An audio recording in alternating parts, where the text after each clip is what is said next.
Hello everyone, and welcome to a new series called The Rant of Sotek.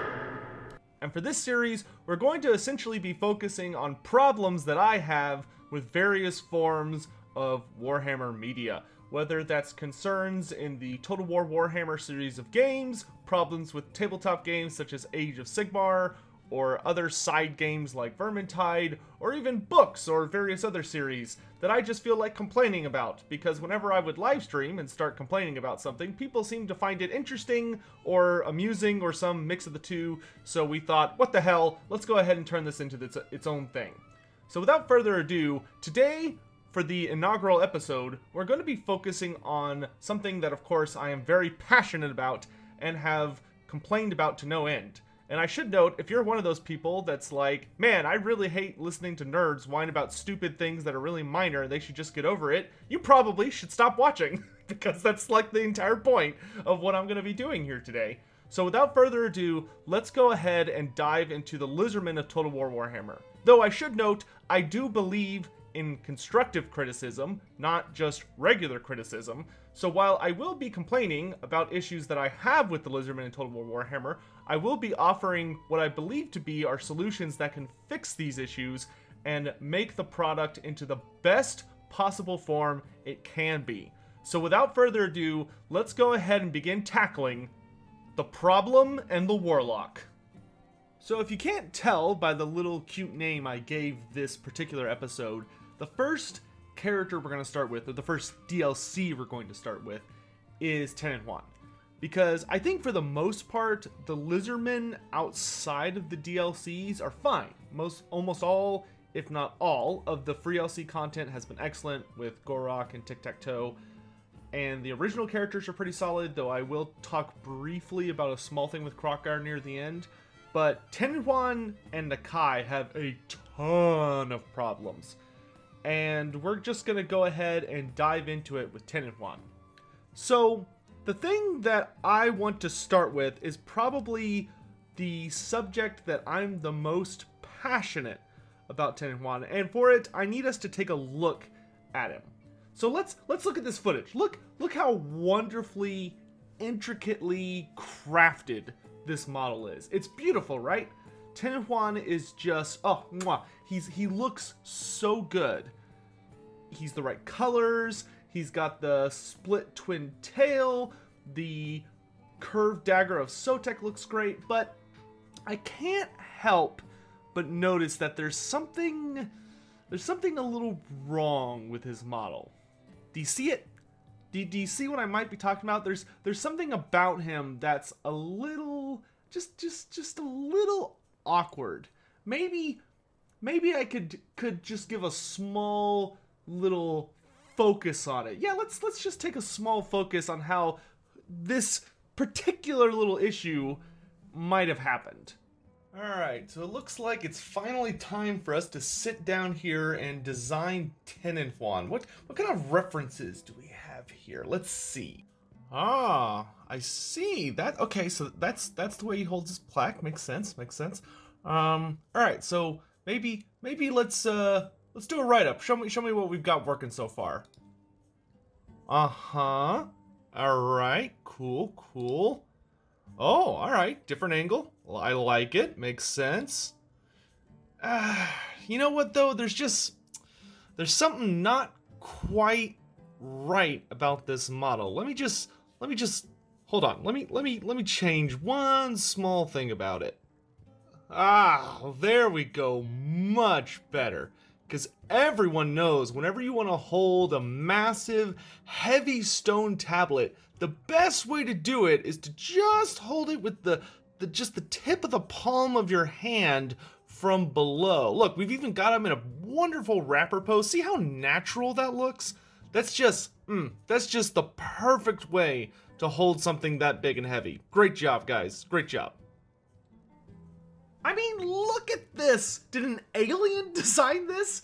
Did they hand it off to somebody who had never held a heavy book ever in their entire lives?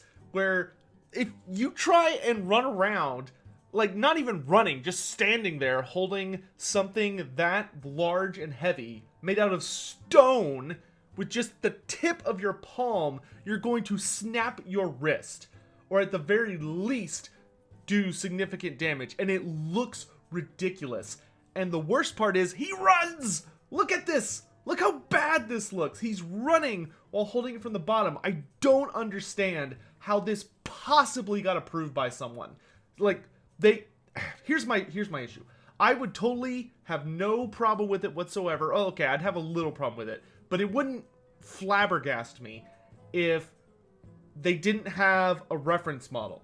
You know, the original Tehenhauin tabletop model, as you can see here, he's not holding it, actually. He has a heart that he just ripped out of a Skaven's chest, being a badass, and he's got his blade. And then Paquinchi, his little standard bearer in the back, who's one of the really, really old-looking skinks, has the plaque with him. But then we looked at that artwork earlier, which you could see here. This black and white artwork shows Tehenhauin holding it himself from the side, as would make sense. And then we even have artwork of Creative Assembly's designers. Like, these look like full 3D models that have been perfectly designed. So that means that somebody made this, somebody else said no, animate it so he's holding it from the bottom, like some kind of weird, like, maybe they think that's just how lizards would hold books. And then that got approved and put in instead. I don't understand it. If memory serves, which I'll put up footage here if this is the case, he does actually hold it correctly when he's on the Ripperdactyl mount. So we know that Tehenhauin in-game has models that allow him to hold the plaque correctly, instead of holding it from the bottom, which if Tehenhauin keeps holding the plaque of Sotek like that, the only thing he has to look forward to in his immortal life, at least until the world blows up, is becoming the Wilford Brimley advocate for carpal tunnel syndrome. Because he is going to jack up all of his arm and wrist so bad holding it like that, and will be doomed to never make it to the end of his campaign due to just severe wrist pain. It drives me crazy, and it was so deliberate. And please fix this. Like, if you only fix one thing in this video, if someone from CA watches this, first of all, hello, I hope y'all are doing well. Second all, in all seriousness, please God, somebody fix this. I am always someone that tries to only push for reasonable fixes. You know, I don't want to be that guy that comes out and says Southern Realms should be fully in the game and here's all the changes I want implemented and this should be done or CA's crap. No, that's unreasonable. That's too much. You're not, it's just too big of an alteration. But you've already made it. Just use the nice version and throw the bad version in the trash and never let it out again. Burn it. Put it on a stake and burn it. And that concludes my first major issue. So now you've got a taste for what we're going to be doing for probably an hour. The next thing that I want to dive into is the actual Cult of Sotek campaign. Because, whoo boy, I know that the Prophet and the Warlock, if memory serves, was coming out just before Three Kingdoms. And I'm not a conspiracy theorist. I don't try to throw out, you know, half-baked nonsense ideas, but I will say that due to the Three Kingdoms delay and some other shenanigans, there does seem to be enough evidence to suggest that maybe Prophet and the Warlock suffered some slight bumps due to kind of having to be pushed out probably earlier than it should have been. Now, there's no concrete evidence of that, but I will note that having played a lot of Prophet and the Warlock, I think the Prophet side of things should have been left in the oven for another 2 months, because it is so not done. Ikit Claw's great. Like, I don't even need to worry about the Warlock. If I ever made a video about the Skaven, and I was talking about like, oh, I hate this about the Skaven, or this isn't done well enough, or this needs to be fixed, Ikit Claw, I would not touch with a 10-foot pole. He has a perfect campaign that is very, very fun and has all these great things. Tehenhauin, total opposite. Tehenhauin's campaign came out so not done. If you're like me and you've ever baked or cooked or whatever, if you bake a cake, one of the best ways to check it if it's done, once you've done all the ingredients and you put it in the oven, you just take a toothpick and you stab it. And if the toothpick comes out with any residue on it, you know that the cake's not fully cooked yet. So you need to leave it in a little longer. The Prophet and the Warlock, I stuck in the toothpick on both cakes. Warlock side came out perfectly clean. Not a shred of any issue. The Prophet side came out goo. Like just straight wet mix. Like I forgot to turn the oven on. Maybe the crust looks done, but that's it. And these are the reasons why I think that. But like I said, the goal of this is constructive criticism, so proposing solutions that maybe we could one day see implemented. And I'm not saying it's unplayable. It works, and it is bearable, but it's not enjoyable. And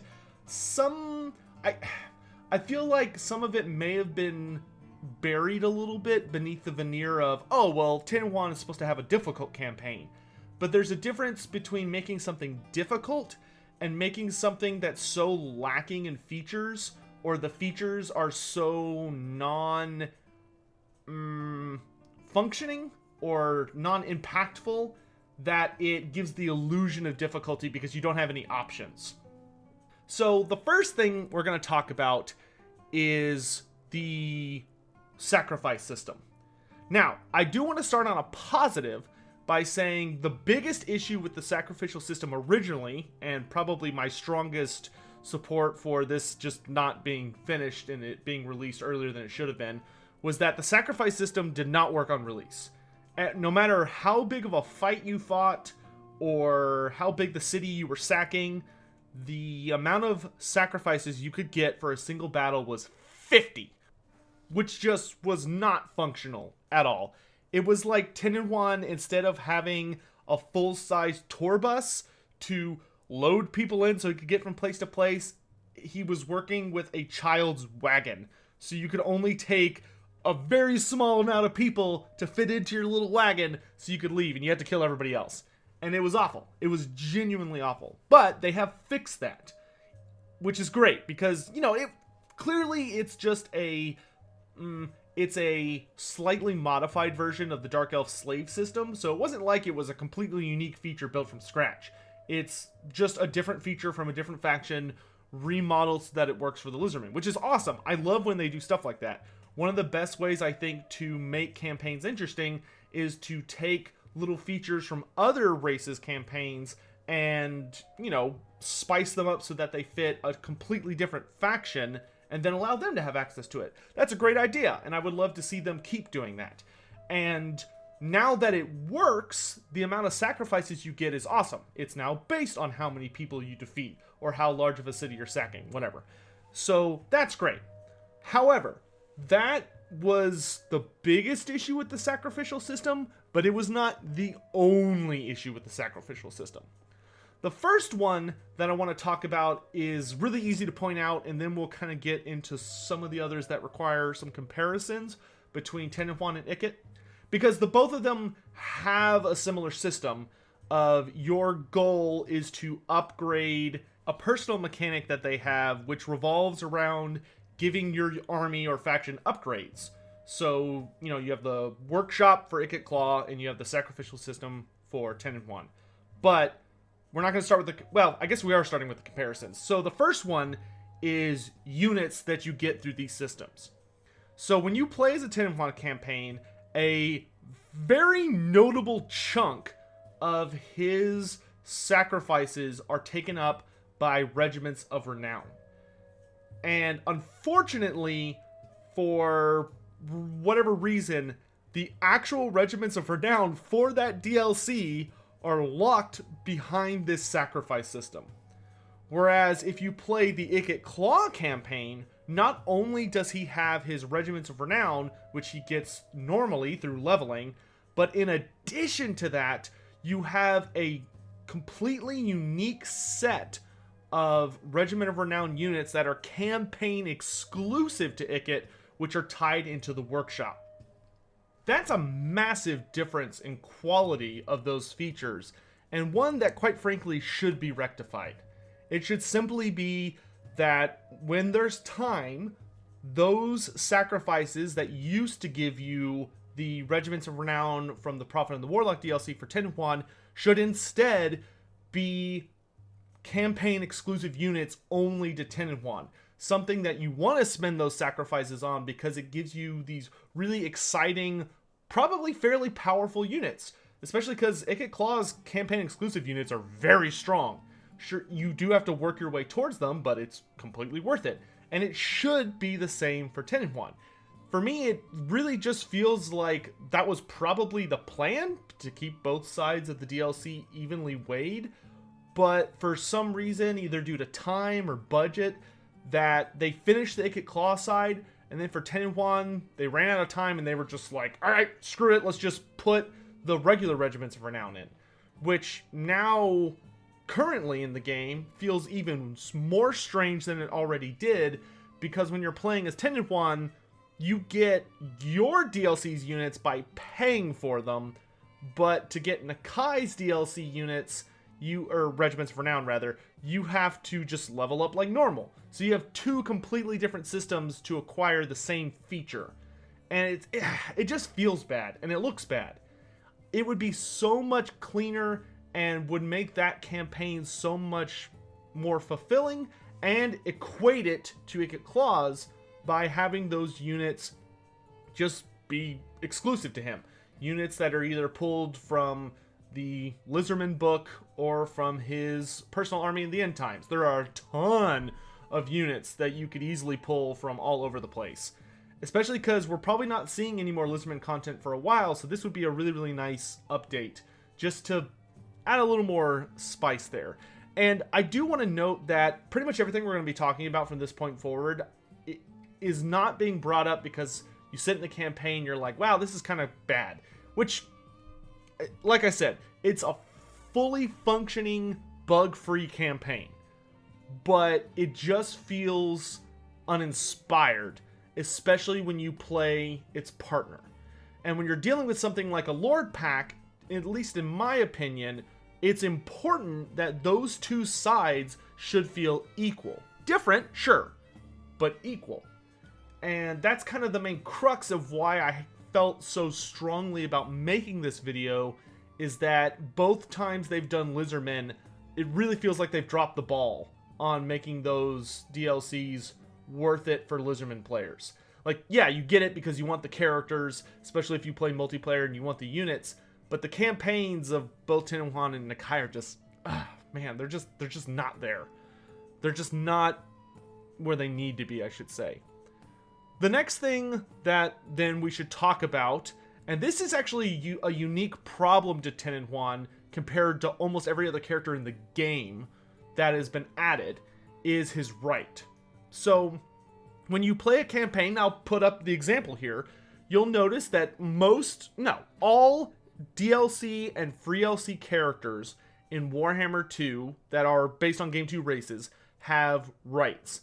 And further, every single DLC free LC character that's been added has unique rights. So every character that has been added to the game, including free LC characters, has their own right. So they replace one of the traditional ones, sometimes more than one of them, with their own. And they are really powerful, cool, flavored things. Now, when Tehenhauin was originally added to the game, what they decided to do was to basically upgrade his version of the Rite of Sotek so that it buffed the hell out of all the skink units and then did what it used to do when the game first came out was, it just damages enemies in your territory. That was fair. But then they put out an update, I believe during the Hunter and the Beast time, or patch. And that update makes it so now all the Lizardman characters who have the Rite of Sotek have Tehenhauin's version. So now Tehenhauin is the only Lizardman character, the only added legendary lord in the entire game whose faction does not have a unique right. And that just sucks. It really, really sucks. So either they do need to go back in there and make his Rite of Sotek even stronger, give it some kind of additional unique ability. Maybe it gives all the armies poison, something like that. or they need to just go in there and replace one of his rights with a better one, or just, you know, give him something unique, or just spice it up a little. But he is literally a character that's just flat out missing an exclusive feature that all you new added factions are supposed to have. And I literally mean every single one of them has that going for them. And it's just that it just feels like something that needs to be addressed, something that needs to be looked at. Like I said, if you're just sitting there like, man, this guy's just bitching a lot. I know. That's the whole point. It feels weird to me to do something like this. Like, that's why I tend to get into it during live streams. So let's move on to the next thing I want to talk about, which is the actual prophecy of Sotek. So the prophecy of Sotek is the equivalent to Ikit-Claw's workshop, in that when Ikit-Claw's workshop is building up, his provides permanent buffs. So whenever you unlock any upgrade in the workshop, boom, whatever unit that is addressing is forever better. Tehenhauin, that is not the case. Tehenhauin, all of the buffs that he gets through sacrifices are temporary. And that's for everything. The only exception to that is the Regiments of Renown, that you are the basic versions, and actually that's pretty much it. I guess you could count the Skink Chief, because there's a unique Skink Chief you can buy, but you can get multiples of them. They just give you a much better lord. And this just, it's that I guess could be ascribed to the difficulty difference, in that, oh, well, Tehenhauin has a harder campaign, so his buffs are only temporary. You know, you only get a little bit of casualty replenishment, or you get a little bit of armor, or you get a little bit of leadership for 5 turns, 10 turns. But it just feels bad. You have to work your butt off to keep any of these buffs going, and they're really tiny buffs. They're not that significant. You know, the leadership buff only affects skinks. The armor buff is pretty good, but it's only 10 armor, and it doesn't last that long. The jungle swarm buff is great, because that actually lets you summon jungle swarms. And then pretty much all the other buffs are kind of terrible. Like, you get more untainted corruption in your province. Oh, great. I guess if I'm invading Luther Harkin, or the Skaven are just everywhere and I'm drowning in corruption, then that could be okay, but it costs a lot of sacrifices. Plus ranks for recruited units, that's really only good if you're basically making a new army from scratch. Otherwise, that's a ton of sacrifices to basically waste. So they're just, none of them are that impressive. And the thing is, no matter how many sacrifices you do, you're not gonna get any functionally impressive reward. It's not like, oh, once you've sacrificed enough enemies, say you've sacrificed 2,000 enemies, you don't unlock some cool tier or some unique buff. Nope, you just don't really get anything. The only thing you can get that's a permanent buff is if you work your way all the way through the Prophecy of Sotek, which will usually take you till mid-game if you're fairly quick, but for a lot of people will take them until late game.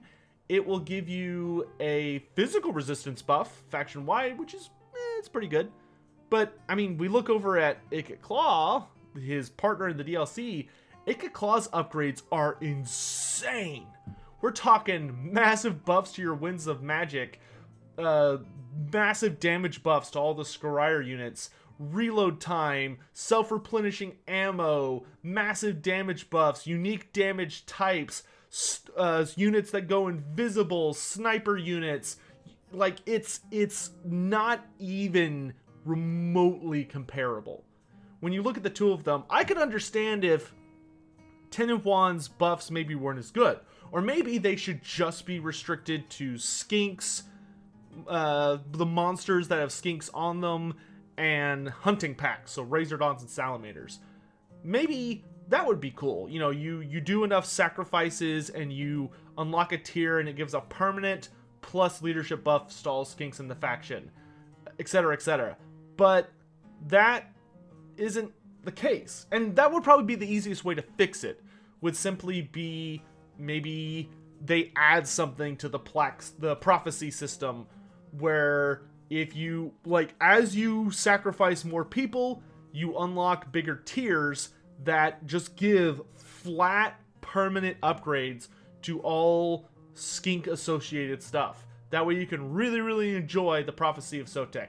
Or maybe when you get it to high enough levels, it'll benefit units that could have the sacred spawning of Sotek in the lore and tabletop. So it would benefit units like Saurus, and maybe you could have it benefit units like Kroq-gars and stuff, and allow you to really feel powerful and godlike when you unlock that full prophecy. But right now, it's just trash. It's just trash. You're not getting... You don't feel like you're causing a god to be reborn and getting these truly amazing, massive upgrades.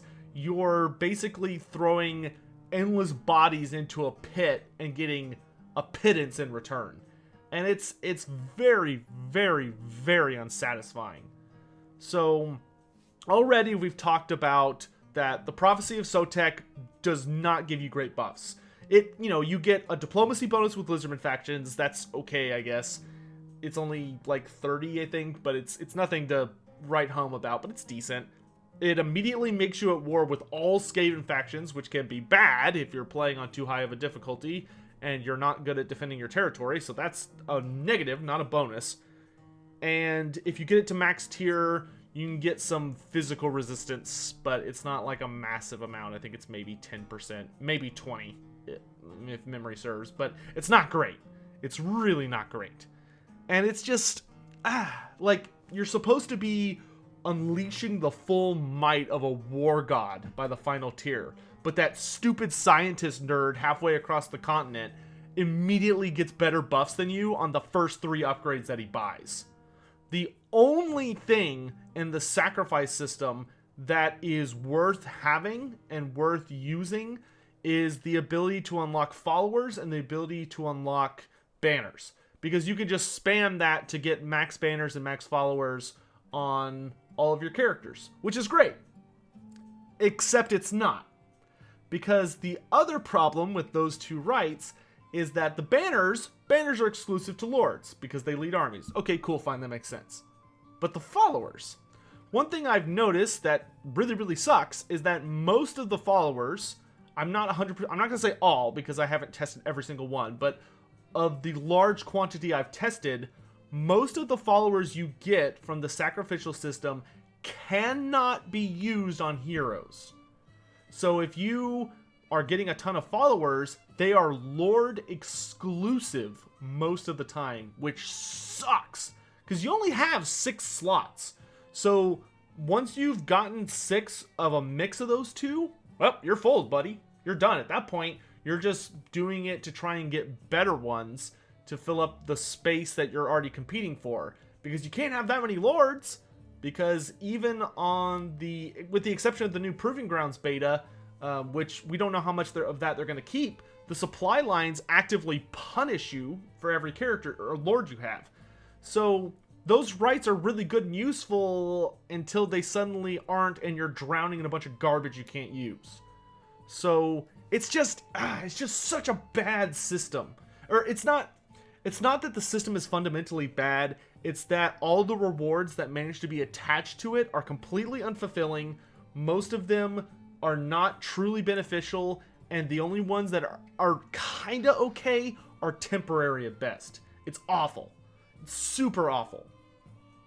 And the final thing we gotta talk about with the sacrifices, which I know I'm beating down on this, but this is why this is called a rant, is the final tier upgrade. You know, summoning the actual avatar of Sotek. You get to summon the physical embodiment of a god onto the battlefield. And it sucks. It sucks. It's one of the worst high tier abilities in the game. It's so bad. It is an ability that takes so long to cast. It takes forever to cast. Once you cast it, the ability takes forever because you have to wait for Sotek to rumble and make a lot of noise, burst out of the ground, and then after he bursts out of the ground, you have to wait for him to fly across the battlefield and pray to every power you believe in that the AI has not accidentally moved out of the way and led your own troops into it, or just walked out of the way. And if you're playing against a human player, you will never, ever land that ability. That ability is garbage. And to further make things worse, it's a wind spell. Which, yeah, sometimes wind spells are really, really good. But generally, wind spells are only good when they are difficult to see coming. Something like Wind of Death, which has a long cast time, but once it's out, it's really, really fast, and it gets across the battlefield. Whereas when you're dealing with Sotek, it is slow as hell, and it's very heavily projected because it makes a lot of noise, and it doesn't hurt that bad. Like, it can damage units, but it can't affect walls. So if you're fighting in a siege, it's a totally useless ability, because if it gets too close to a wall, it'll just bounce or just won't work.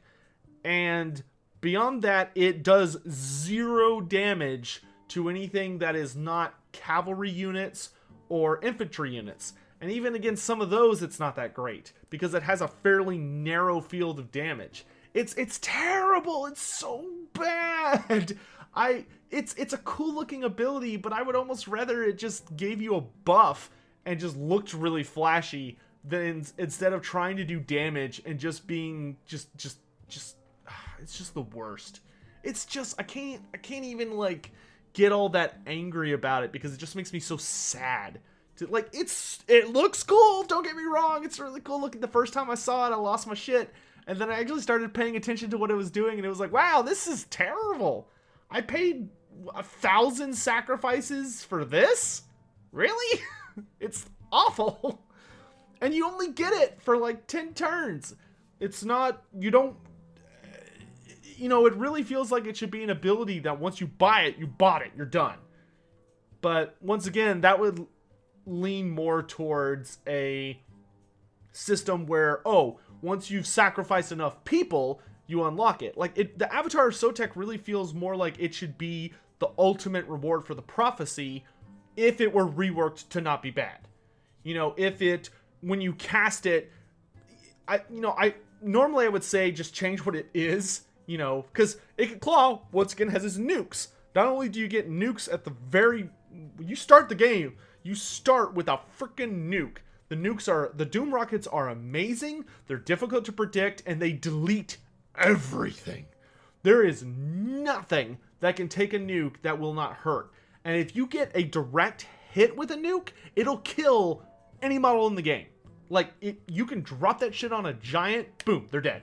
You can drop it on Throg, Grimgor, whatever, boom, they're dead. Archaon, boom, dead. Not even hard. And all you have to do is hold them still long enough and hope that it doesn't randomize too much when it comes down.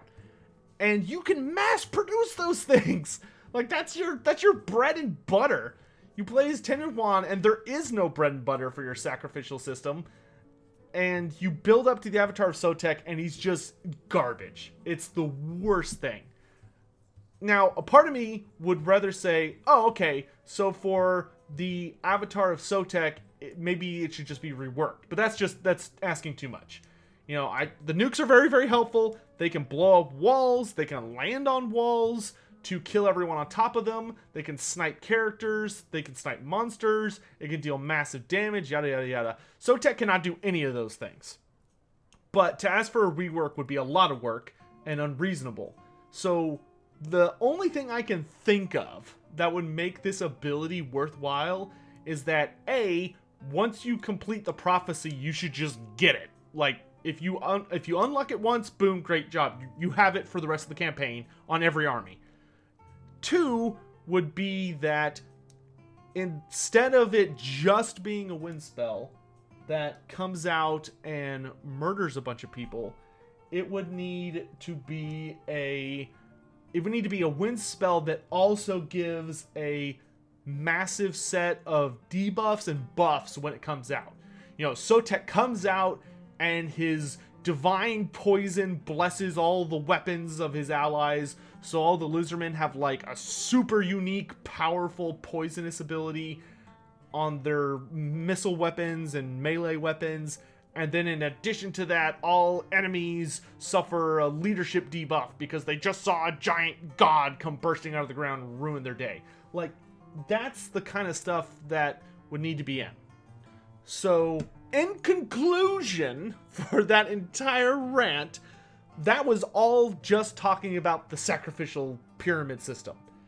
And the TLDR, just to wrap us up before we move on to the next issue we gotta talk about, is that the Regiments of Renown should be campaign-exclusive units, not actual Regiments of Renown that you paid for in the DLC. The only advantage I can think to them being on the Sacrificial Pyramid is that technically you can get them earlier than you would normally, but that's just not... It's just not okay compared to what's available on the other side of the fence. You should be able to get campaign-exclusive units from that, period, end of story. So those need to be switched out. The Regiments around should just go back into the ROR pool. Campaign-exclusive units should be on the pyramid instead. Second thing is that there should be some kind of system where there's a bar you're building up. Either it should be built into the prophecy meter at the top, or it should be its own thing where, hey, you have cumulatively made, 500 you've sacrificed 500 people. Here's a permanent buff to all your skink units. Oh, you've sacrificed 1,000 people total. Here's another permanent buff to all your skinks and hunting packs and stuff. Oh, you've sacrificed 1,500 people. Here's another buff. So now it's a small buff for your Saurus, a huge buff for your skinks, and a bigger buff for your war packs. Oh, 2,000 people. Now you get a medium buff for Saurus, big buff for skinks, big buff for war packs, and small buff for monsters that have skinks on them. And on until you reach God tier. The third thing is that the Avatar of Sotek ability should be a wind spell, but when activated, it should just give super badass poison and maybe a debuff to the enemy, in addition to doing the paltry damage that it does when it can be targeted in the proper direction. Also, if they could shave down the cast time on it a couple seconds, that'd be great. It's an in-campaign tier ability. It should not be that difficult to use. You can't get it in multiplayer. It doesn't need to be balanced. It should just be really fun and strong. And it is neither of those things. It's not a fun ability to use because it's so frustrating for how long it takes and for how little it does. It's just, yeah. And then the last thing, or no, not the last thing. The next thing is that the followers that you generate from the pyramid should be available to heroes and lords. That pool needs to be expanded because there are secret toggles that tell what kind of heroes and what kind of lords can use what followers, because not all of them can be shared. Some of them have options that others do not. And the sacrificial pyramid pool needs to be looked at because right now it seems like it's lord exclusive and that's garbage for followers. It needs to at least have availability to heroes, even if it's exclusive to some heroes. Maybe the skink chief can have some, the skink priest could have others, scar veteran could have others, yada yada. But the last thing then would need to be that the last thing is that just like Ikit Claw's system, where he can also get followers and other cool stuff through his upgrade system, he can get items. And that would be probably the last really cool thing to see, is that maybe it could be added on to that, you made 500 sacrifices, here's a reward, 1,000, here's a reward, 1,500, here's a reward. Do that, but have it that maybe every once in a while you get a unique item.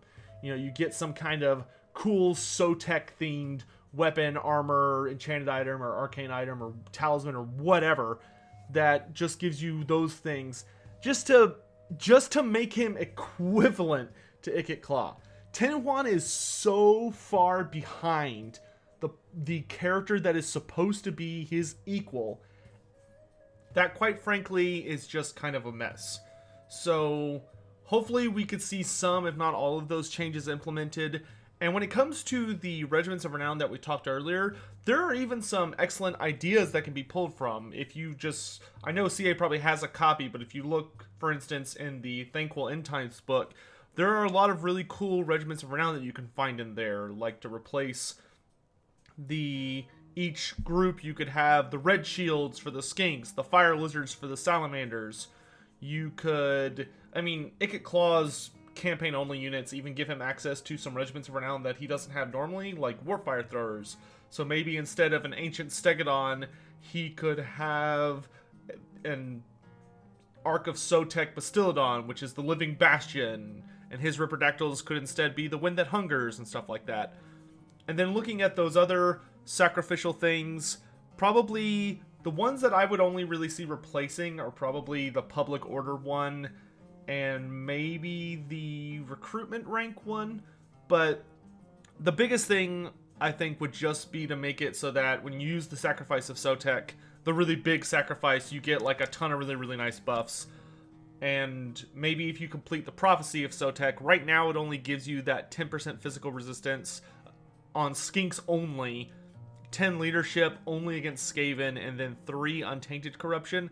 That should probably be massively improved, where if it's going to be a leadership bonus, it should probably be a leadership bonus against everything, not just Skaven.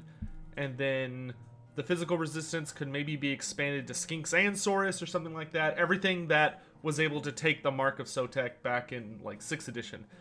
But ultimately, my goal is just to see the Tehenhauin side of things be made equivalent to the Ikit Claw side of things.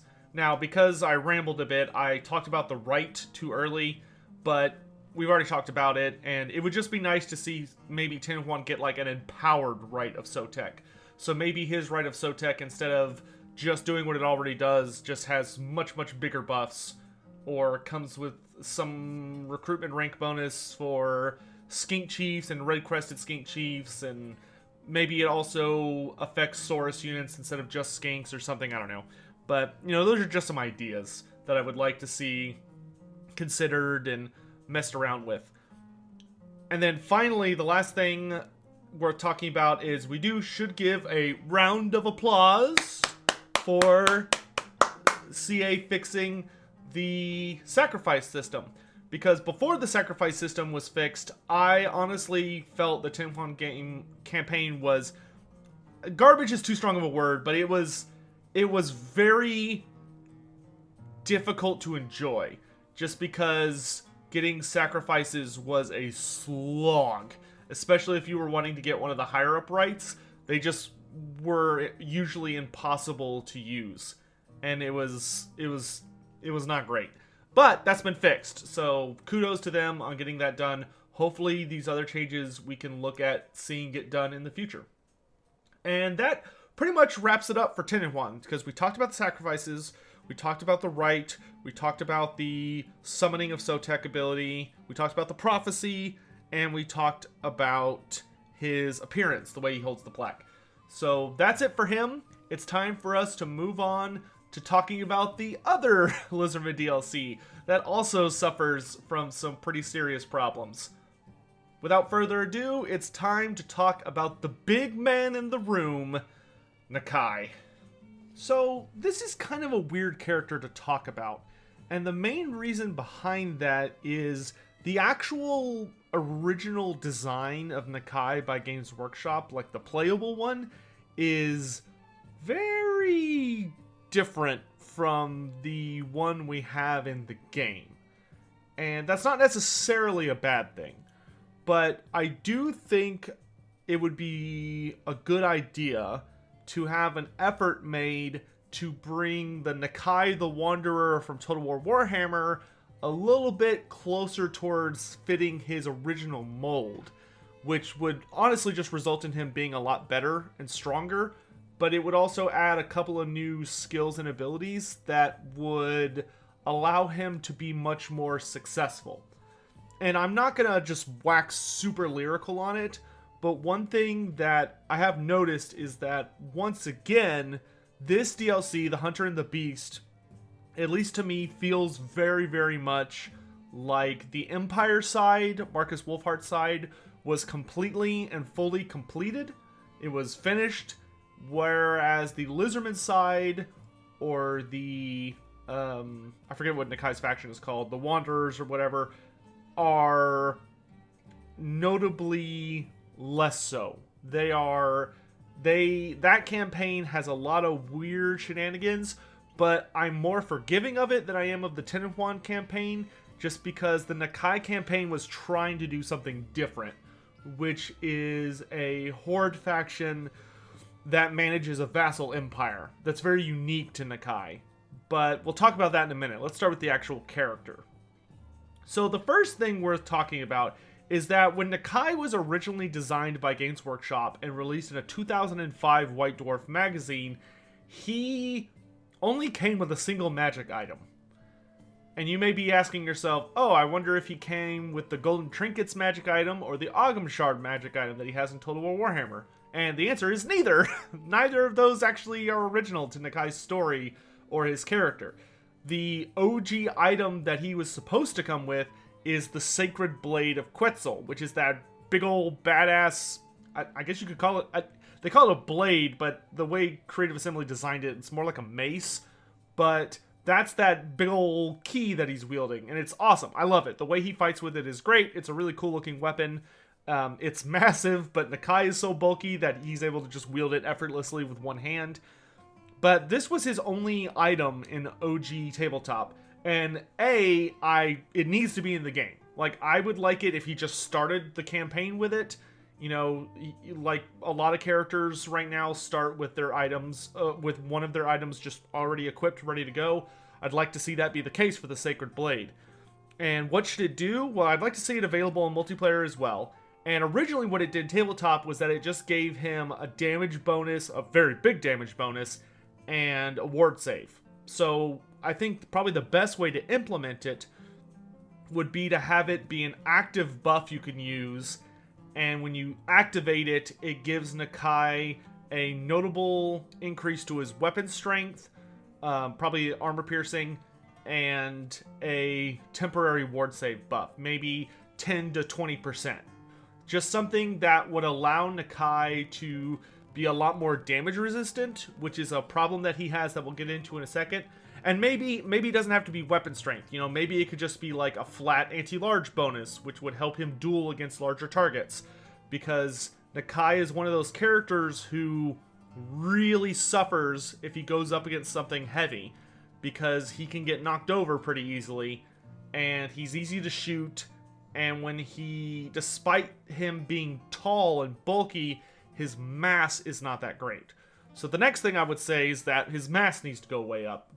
And this applies to a couple of those monstrous infantry characters like Throg and Nakai, is that these are characters that should be able to just walk over infantry. You know, they should be able to, if they're moving through Empire soldiers or skeleton warriors or zombies or Bretonnian peasants, whatever you want to say it, these are guys or Chaos Warriors, these are guys that should be able to just bowl those people over by walking through them. I mean, they're huge. I don't care how strong you are as a 6-foot individual or less, or even if you have a halberd braced against the ground, it's not going to protect you from something that huge trying to move through you. Assuming your weapon can even hurt them, which in a lot of these cases it wouldn't really.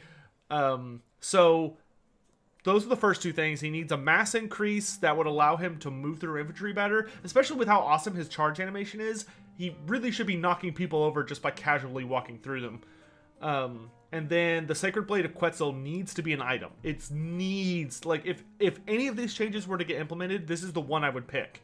Is that it should be an item, he should have it in single player and multiplayer to start with the start of the campaign, and it gives him, say, anti-large damage when it's activated, and a ward save.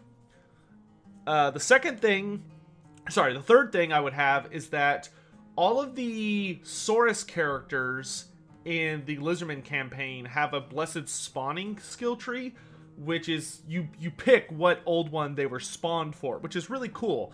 But one thing I've noticed is that for some reason it seems to be Saurus exclusive. I would really like to see that expanded so that all of the lords have it. The generic lords, not the Slann, but the red-crested skink should have it. Even if the red-crested skinks just had the Sotek one, you know, because if you're a red-crested skink, that means you're a Sotek spawning. So they should just have a blessed spawning of Sotek skill. The Saurus, the Old Bloods could of course have all of them. And then Nakai should just have the blessed spawning of Quetzal, because Nakai is a sacred spawning of Quetzal. And that's why he wields that old one's blade. He's a first generation spawning that old one blessed and was around for. Like, Nakai is literally wielding the blade of a god. You know, it's a big deal weapon. The last thing I would recommend is that in Nakai's original design, the reason he's called the Spirit of the Jungle is because he is literally a spirit of the jungle in the sense that Nakai was immune to death.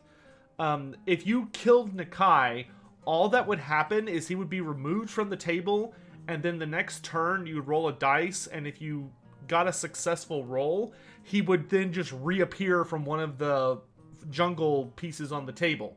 So he functioned exactly like the Green Knight.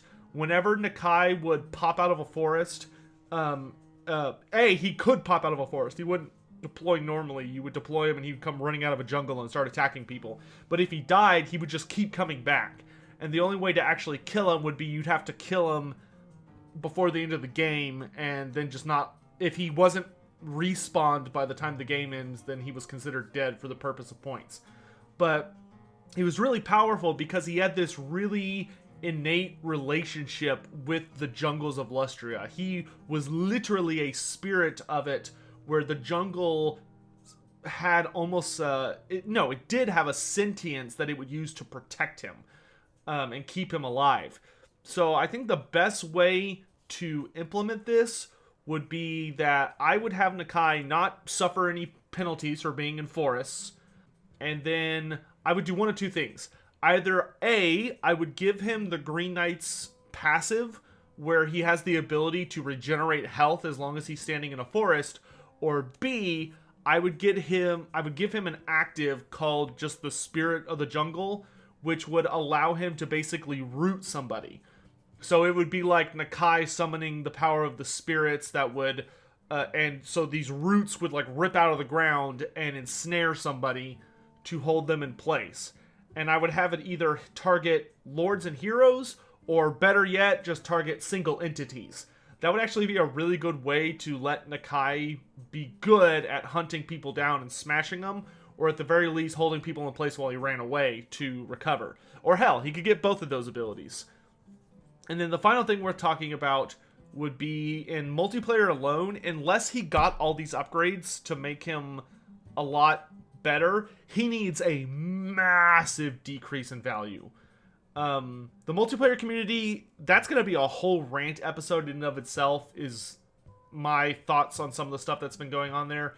But one of the things that I've noticed is that a lot of the monstrous characters who are fighters, or fighter characters who are exclusive to being on foot, tend to be vastly overpriced if they're not wizards. You know, magic is a really big deal in this game. Even it's a way bigger deal than it was in tabletop, because in tabletop you could counter people's magic, and not everyone was a good wizard. Some people had magic, but they sucked at casting, like Isabel von Karstein. But in Total War, if you're a wizard, you're good. Period. End of story. At least most of the time. And for Nakai, he's just way too overpriced. Like, he needs a massive reduction in price to even be considered remotely competitive. So those are the changes I want to see for him. Now we can talk about the actual Spirits of the Jungle faction. So the only thing... This campaign isn't bad. It's just a little janky. And I honestly think the only thing it would need to actually be a really fun campaign is one of two things. Either and it both has to do with the Defenders of the Great Plan, which are the vassal state that Nakai creates. Either A, Nakai, or the vassal, needs to automatically recruit garrison troops. So you shouldn't, if you use a right, sure, it could get like a big boost. But, because right now there's a right in it where you can basically summon an army. But the problem is the army you summon only shows up on your capital. That's it. It doesn't show up anywhere else, and it's super useless a lot of the time. Because it acts like a typical AI army, and then it just dies against really silly stuff. The thing I would recommend is that it should either receive a defensive buff or an offensive buff. So, if in the offensive state, I would have it where every single settlement for the Great Plan slowly recruits a standing army to just defend itself. Like, it never goes out, it just stays at home. And, you know, maybe for capital settlements, it could recruit a 20 stack, and for minor settlements, it would recruit a 10 stack, maybe. But I would have it where it recruits very slowly. So maybe it gets 1 unit per turn, and it slowly builds up, and it never leaves. It just sits there. But if you use the right, it would summon a full 20 stack on top of the capital that is very aggressive. You know, if you give it orders, it follows those orders. One of the most frustrating things, in my opinion, if you're playing a Horde faction, is if you do have vassals, you give them orders like, hey, attack this settlement I'm attacking, and they just won't do it. Like, they don't listen to you. They should be borderline suicidal. If you give them an order, they should follow it no matter what. And they just don't do that right now. They just do their own thing, which makes it so freaking pointless to use that ability.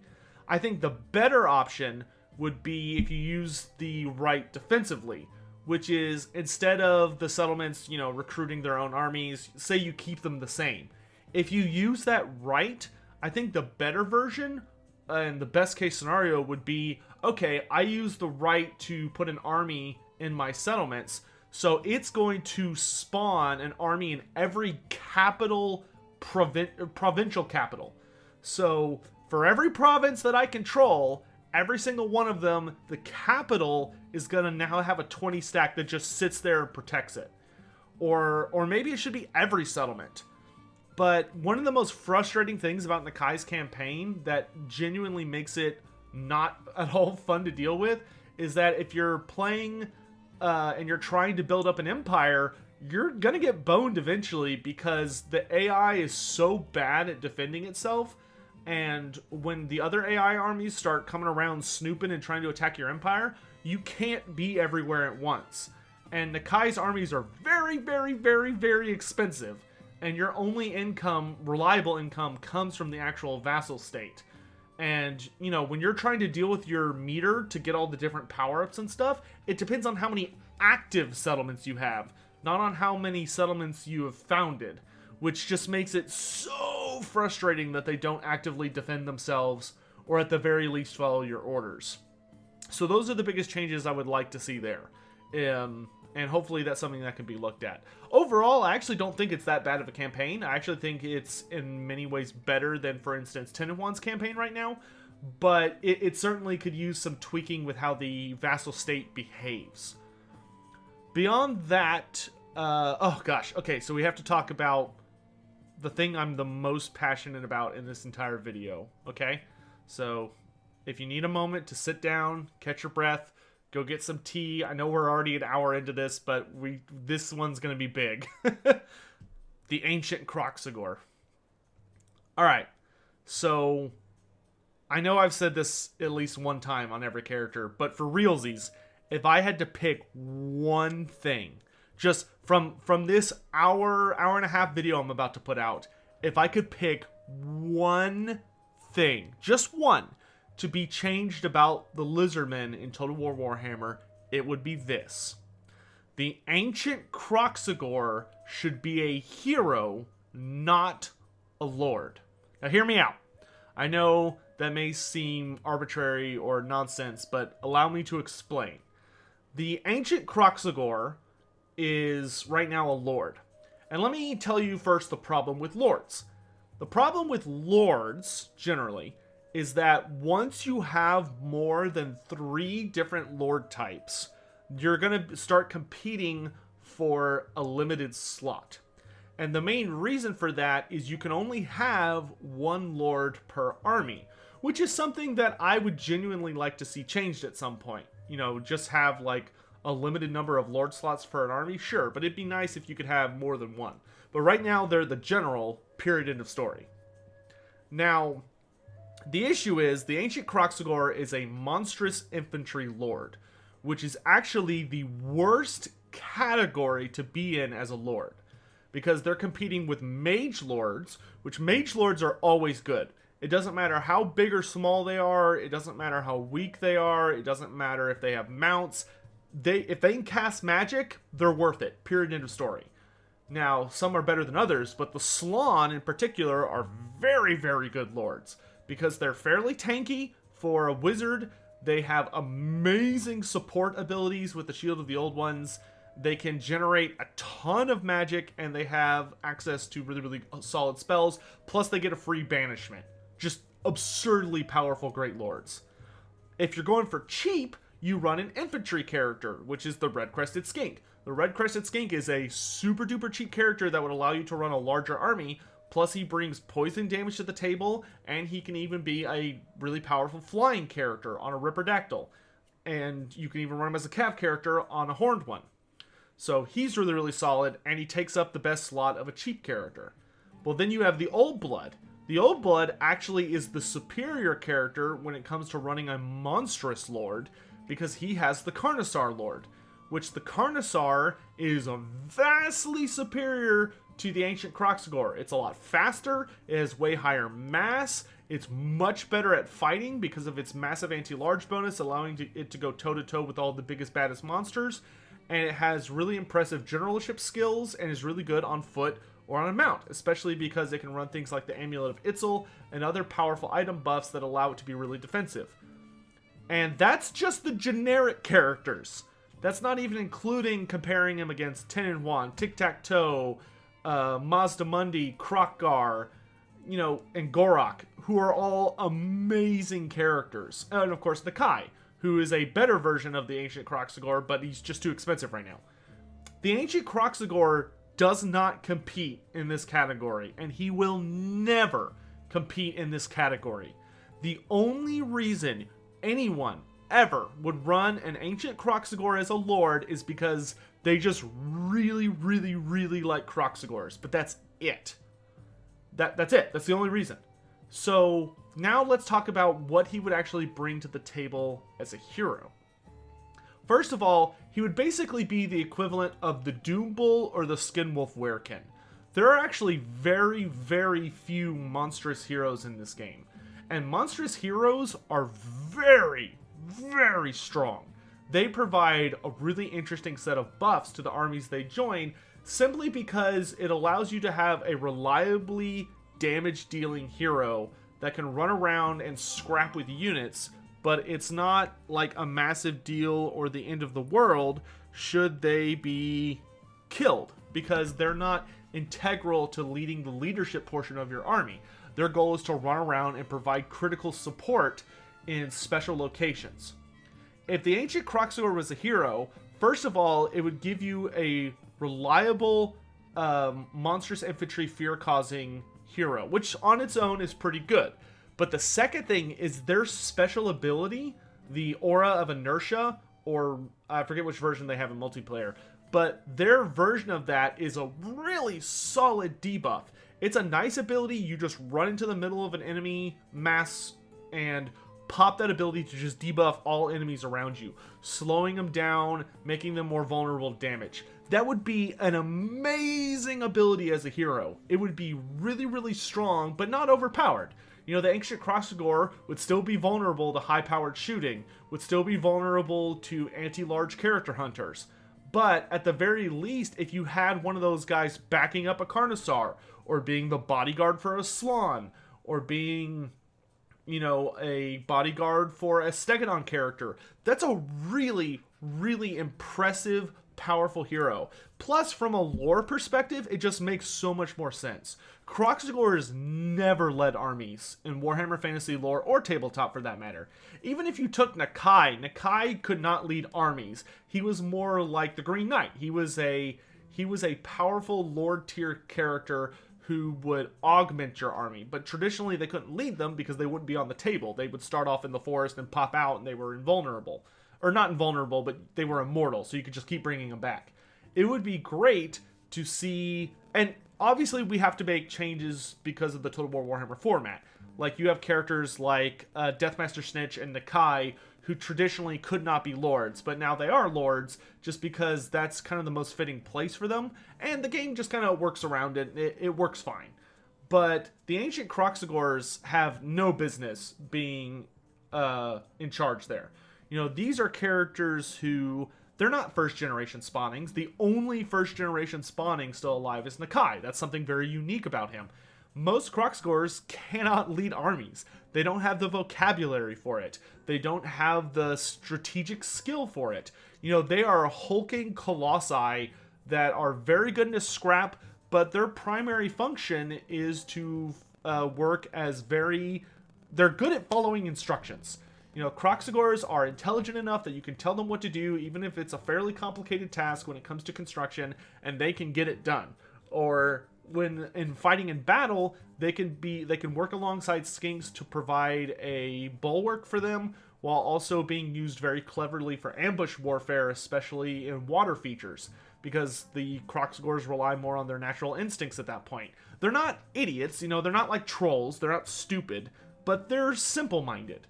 You know, they're not clever or complex creatures.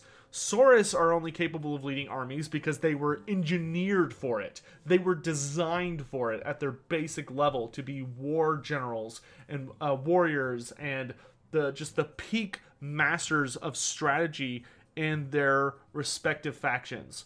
Whereas, you know, the skinks are able to manage it because they specialize in ambush warfare and they have a very natural intelligence to them. They're meant to be very forward-thinking, clever creatures that can adapt to any scenario. And the Slann, of course, are just geniuses that can see things along the future and the past and perform very, very complex calculations in their minds, and they're very powerful wizards, and they're the natural leaders of the lizardman race.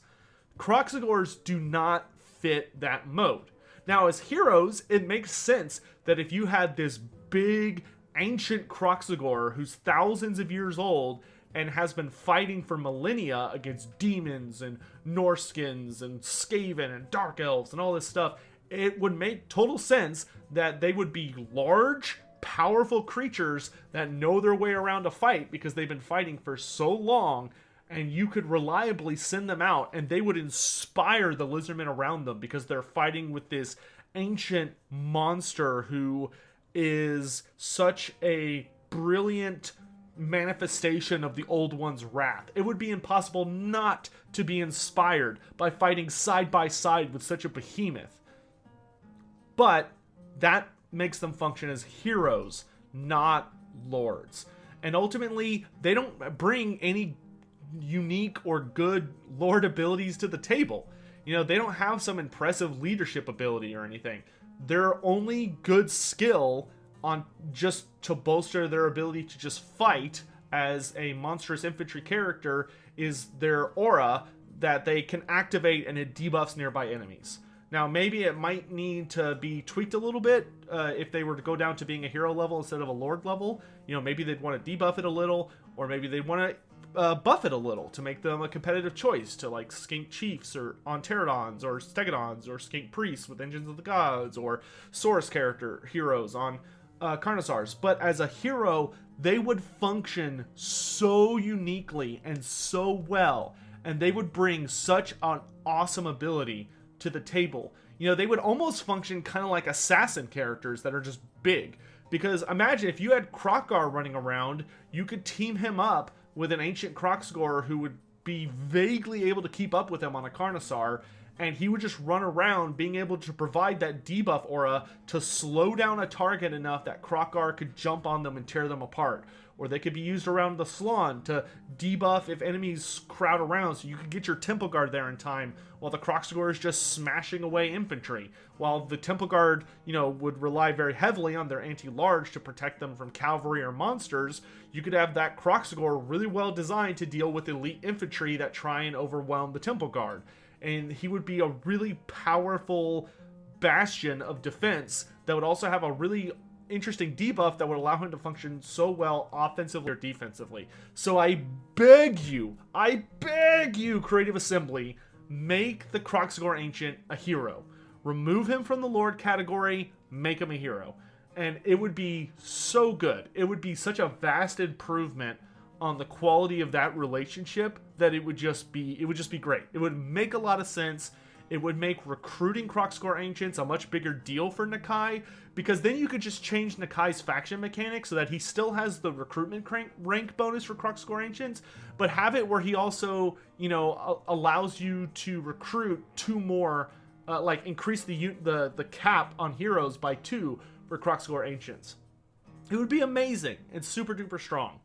So that's enough of that. I feel really, really strongly about that, and have ever since I learned about the DLC. So the Kroq-gar Ancient should definitely be in the same ballpark as the Doom Bull and the Skinwolf Werekin, as a supportive, but aggressive Monstrous Infantry hero. I'll leave it at that.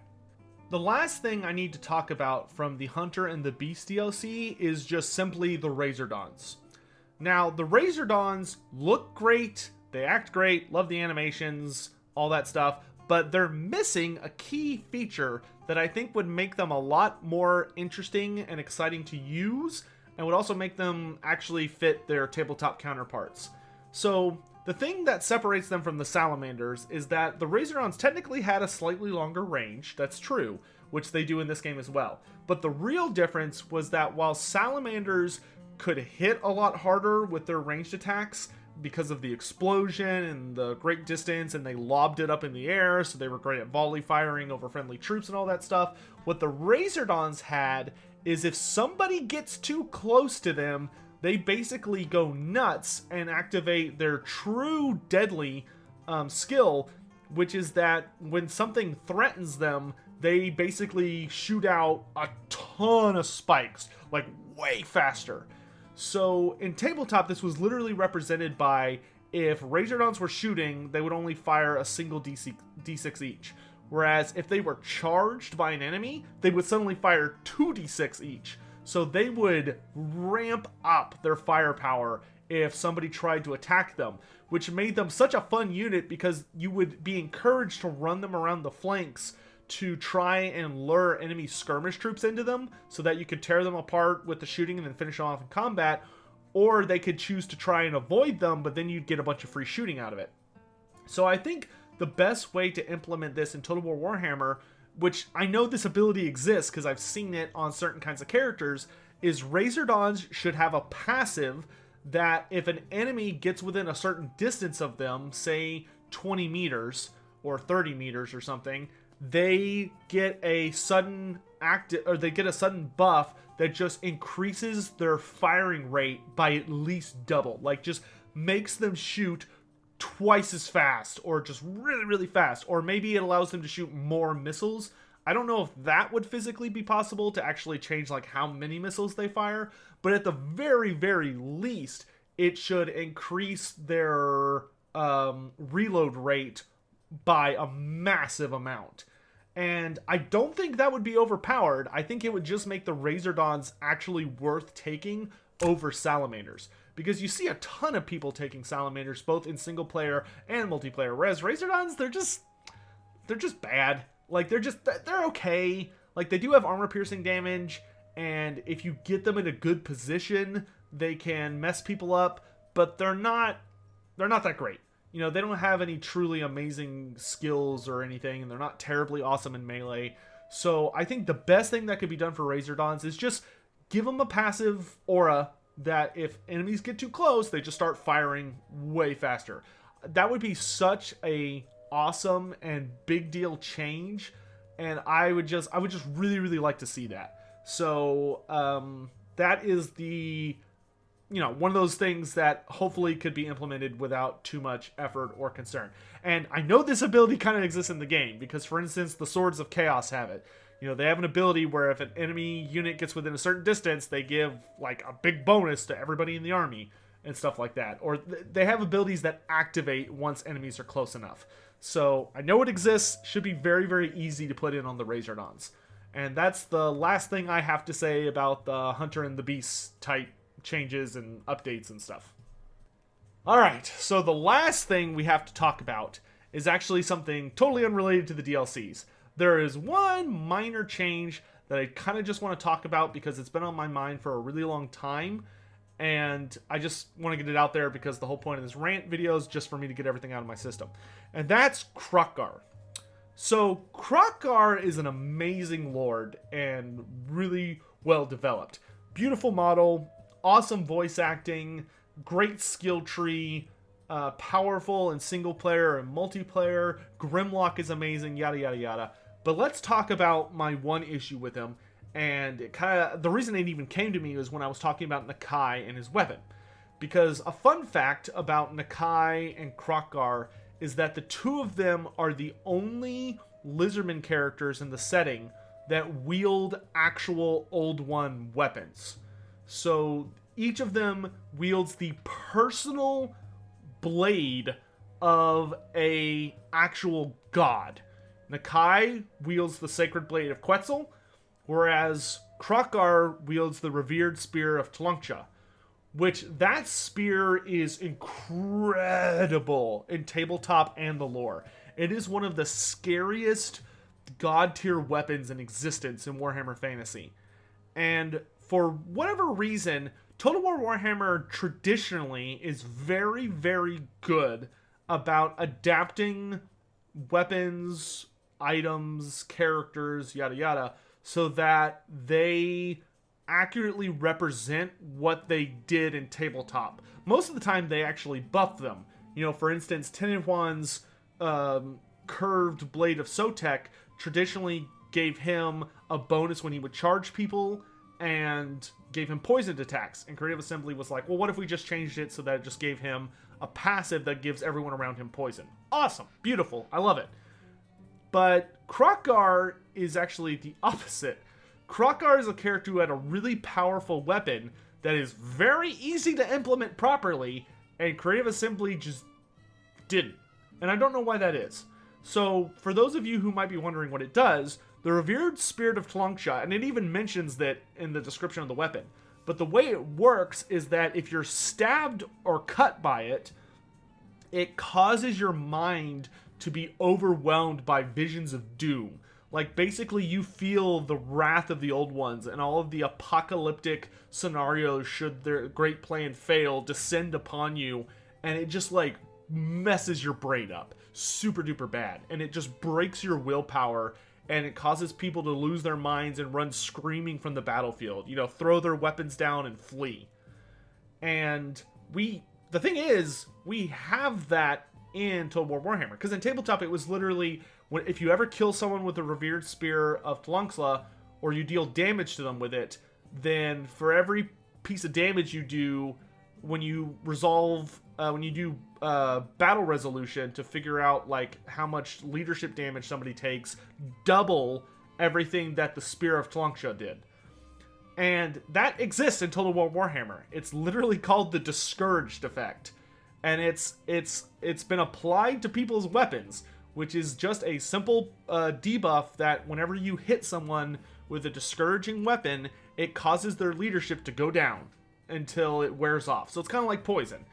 But it exists, and there are units or characters that have it on their ranged weapons, and there are units and characters that have it on their melee weapons. And that should just be a flat thing that it does for Kroq-gar, at least in campaign. In campaign, the Spear of Tlanxia is really boring. I'll put it up here. It's literally just like some stat buffs. It's really not that impressive, and it doesn't do what it says it's supposed to do.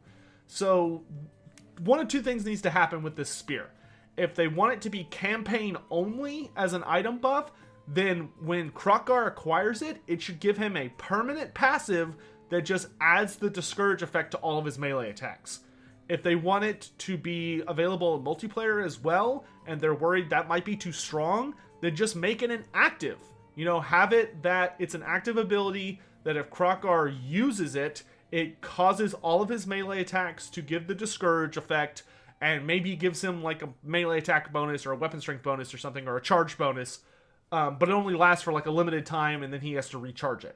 You know, one of those two things needs to be the case. I really don't know how Kroq-gar's spear got so fundamentally not doing what it's supposed to do. And that is the final thing I have to rant about, at least for today, and at least for the Lizardmen. So I want to thank you all so much for joining me for this video. It went, when I originally was thinking about doing this, I was like, maybe 30 minutes, and yeah, no. So I hope you all had a good time watching and enjoyed tea or coffee or whatever it was you hopefully made and drank as this video was starting. And I really, really hope, I would love to see down in the comment section your thoughts on these ideas. Which ones do you really like and would like to see implemented? If you had to pick a top, let's say top 5. If you had to pick 5 changes that I mentioned in this video, which ones would you take in ranked order? And which one do you think is, and do you think any of them are dumb? Do you think any of them are unnecessary or would ruin something? And then let me know if you have anything that you want to see changed about the Lizardmen. So thank you all again so much for watching. I want to give a special shout out to all of my loyal, wonderful supporters over on Patreon and here who are members on YouTube for your very generous continued support. You can see all their names right here. And I really, really appreciate you guys, especially right now. There's a lot of crazy stuff going on in the world, and I hope this angry nerd rant allows you to get away from it for a bit, and hopefully we can see some of these changes implemented in the game. So thank you all very much for watching. Also, last thing is down in the comment section, let me know what would you want me to rant about next. If you had to pick a race or an aspect of the game, so sieges or multiplayer or co-op campaigns or head-to-heads or vampire counts, vampire codes. Like, if you had to pick a feature of the game or a race, what would you want to see me rant about next? And who knows, maybe whichever one people complain the most about is the one I'll take on next. So thanks again for watching. I hope you all enjoyed it. I've said that like 8 times now. I'm going to stop. See you guys next time. Have a good night. Wash your hands. Bye.